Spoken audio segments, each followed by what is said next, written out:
housekeeper to fill their grain sacks with corn again and to lay the money they had brought on top, but also to hide Joseph's expensive silver goblet in Benjamin's sack. He wanted to put his brothers to the test once more. He wanted to know if they had really changed. And so it happened, exactly as Joseph had ordered. The next morning, the brothers loaded their full grain sacks onto their mules. They wanted to set off straight away as they were very homesick for their father and their families. But they were only a few meters outside the city walls when they were stopped by Joseph's servants, who had ridden after them. "Stop! Don't move," they shouted. "We must search your grain sacks." And Joseph's housekeeper said to them, "You are so ungrateful. Why did you steal my master's silver goblet?" The brothers were dismayed and answered, "But we haven't done anything wrong. Please believe us. Please search our grain sacks, and if you find the silver goblet, we will accept any punishment."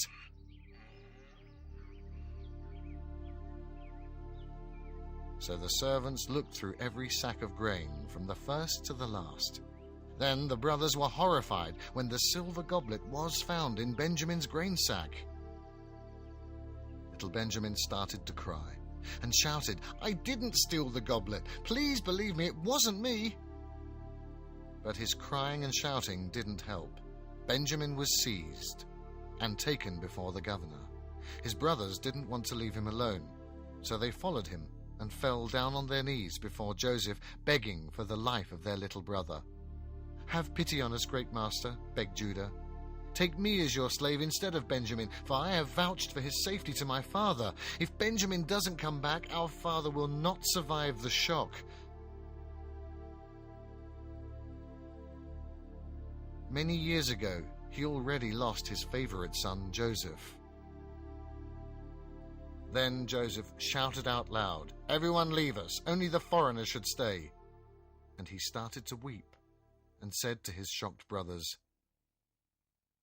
"I am Joseph, your brother. Don't you recognize me?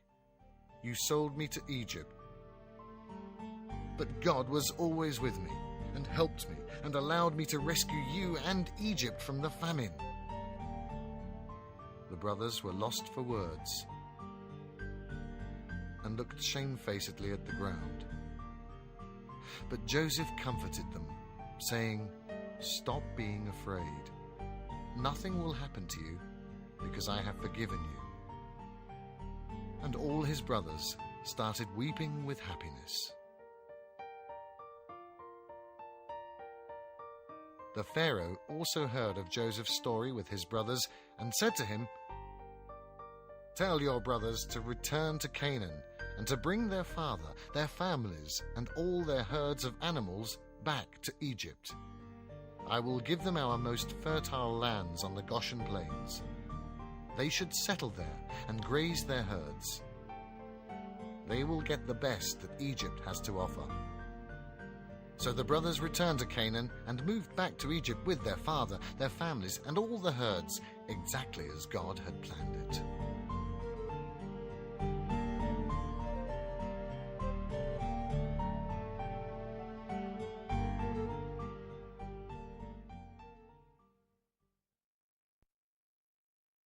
How Moses was found. Jacob's sons, with their families, had lived in Goshen in the land of Egypt for 150 years, and out of the many small families a strong nation of people had grown, which had become known as Israel.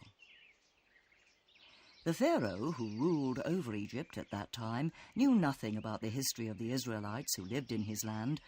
All he saw was that they kept getting stronger and more powerful, and that they always held together. He and his advisers decided to oppress the Israelites and to make slaves of them, and so he announced to the Egyptians, "Hard labor will weaken these Hebrews," for that was what the Egyptians called the Israelites.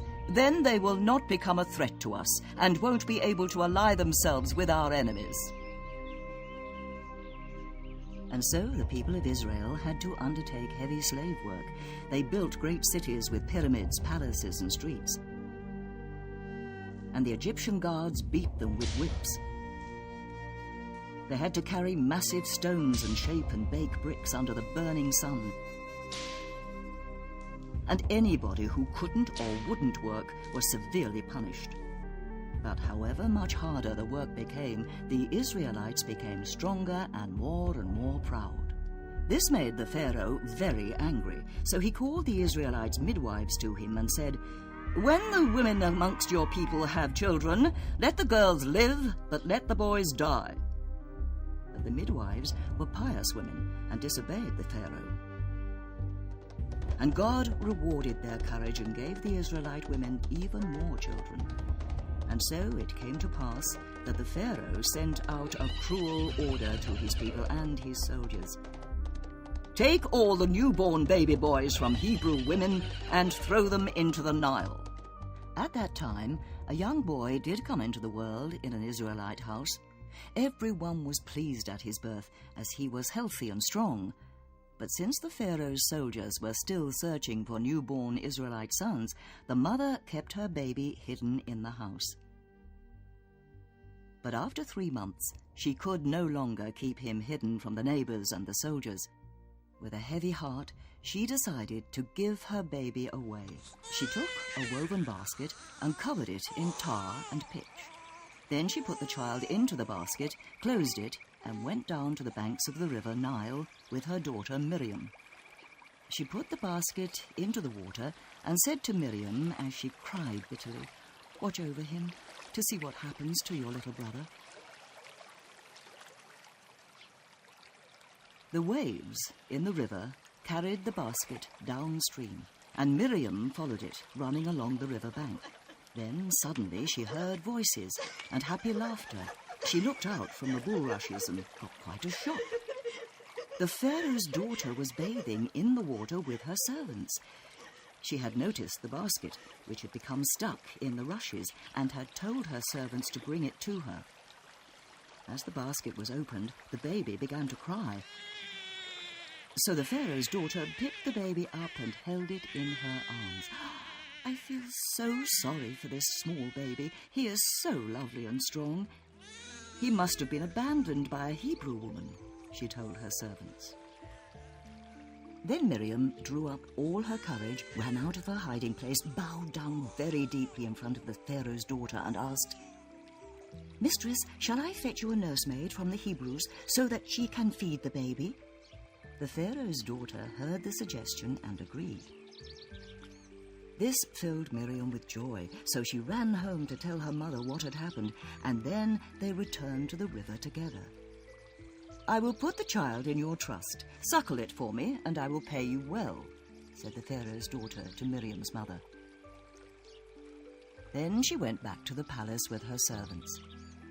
In the Israelites' house, the whole family was overjoyed at their luck because the mother could now bring up her own child. A few years later, the Pharaoh's daughter had the boy brought before her in the palace. She took him in as her own son and gave him lots of love. She called him Moses, which in her language meant child. So Moses grew up there and was brought up as an Egyptian prince.